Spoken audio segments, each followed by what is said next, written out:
Good morning, good day, good afternoon, good night, wherever you are. And welcome back to Achampnator Reads. This time we continue The Last Elf, chapter 29. The prison was much colder than the house of orphans. It was made of stone, and there weren't any other children breathing together and keeping the place warm. On the other hand, it was drier. The straw for sleeping was better, and you were given more to eat, and there was no work to do either.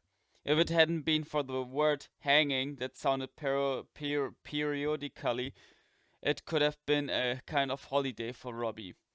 She had been shut up in there since the previous evening. Shortly after her arrival, an icy wind and beating rain had begun, and showed no signs of abating.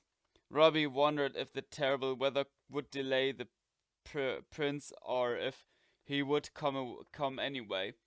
For now she knew that the prince and the dragon were not just a fantasy. She wondered what power the prince would use to save her. Perhaps he would knock down the wall by playing a trumpet, or fly there on his dragon and break open the roof by dropping rocks on it. Or the two prison guards came in. Clover, small and thin, and Beech, big and fat, red-faced, always in search of a pint of beer.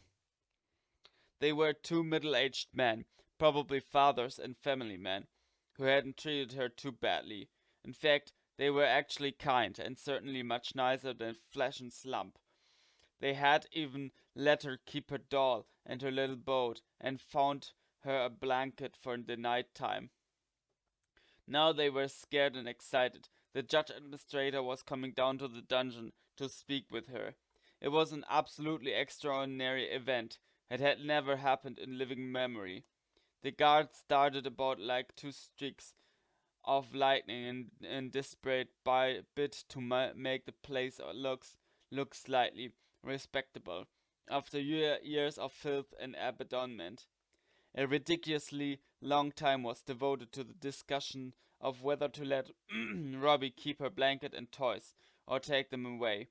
In the former case, it would be clear that they took care of the prisoners, in the latter, that they didn't treat them too indulgently. In the end, they decided to let her keep everything, with an order to hide the toys under the blanket in the darkest corner of the cell. They lit the torches, which hadn't been illuminated for years, and some of which were damp or mildewed.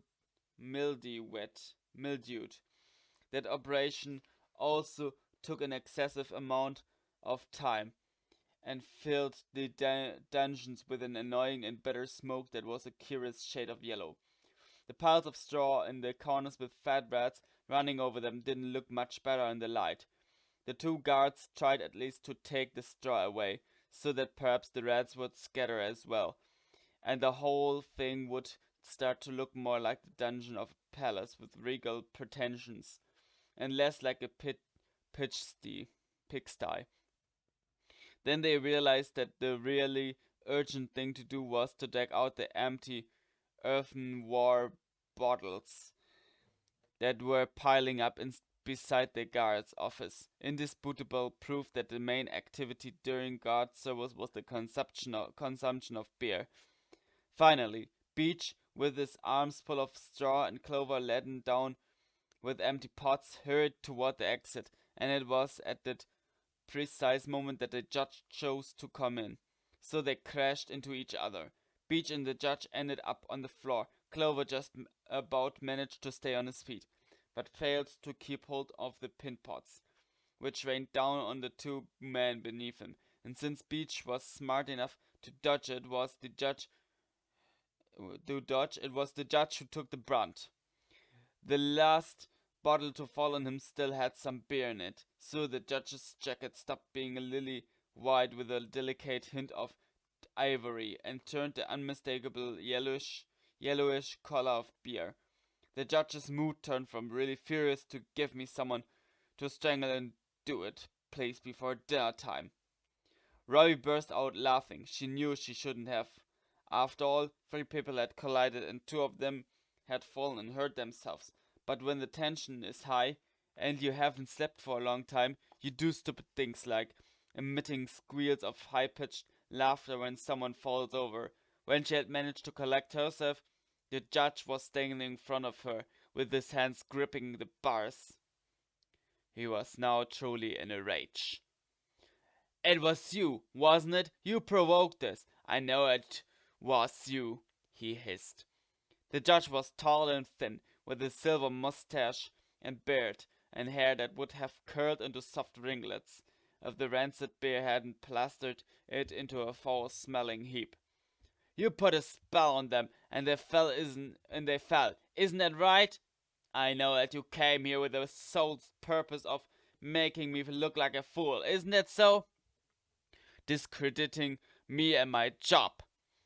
Robbie wondered whether she should reply and clear herself. Apart from anything, she hadn't gone in the judge of her own accord. She'd been dragged there, and if she had ever had any power, she would have used it to open the cell and eliminate the problem as quickly as possible. But the judge started talking again without leaving her time to respond. "You do know who I am, don't you?" Robbie was doubtful for a moment. Half of her mind, the part where pride and courage prevailed, wanted to reply. "The murderer of my parents, the one who signed their death warrants, the wretched cretinous criminal who spread injustice and misery as a candle spotlight." This The other half of her mind, the one that wanted to all costs to continue the life that her parents that had left her, thought about supplying his official title.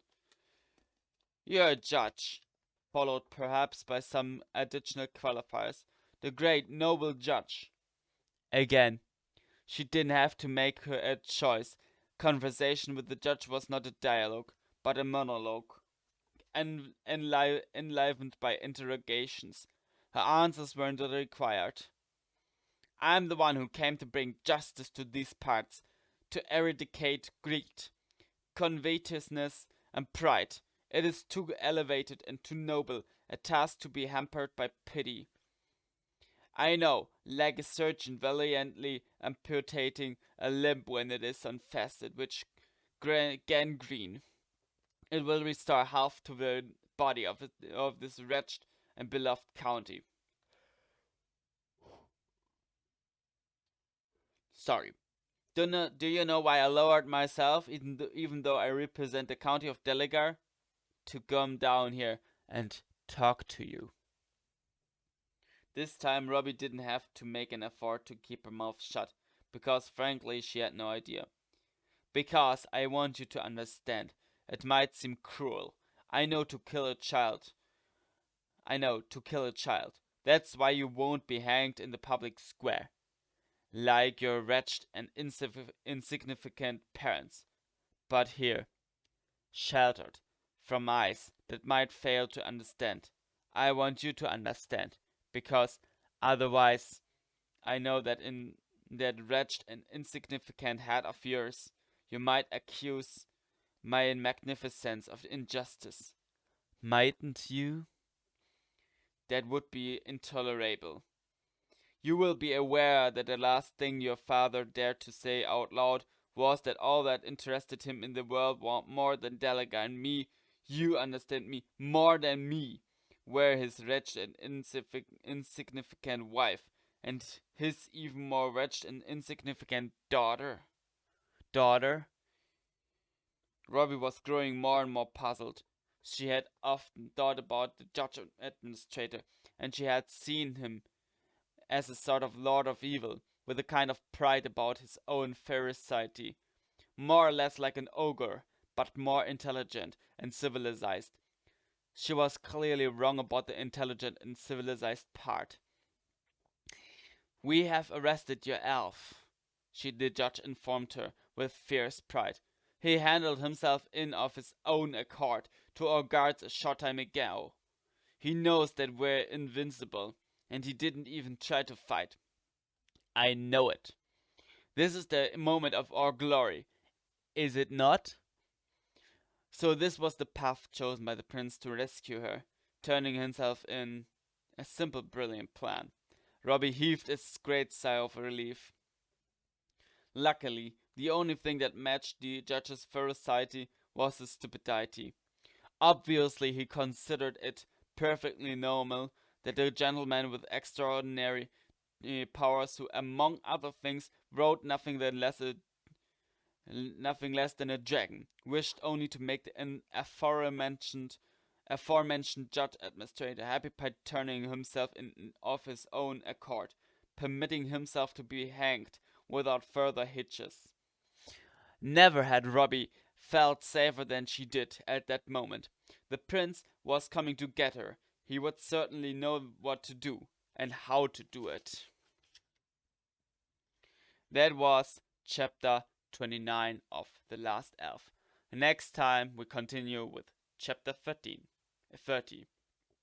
But till then, see ya.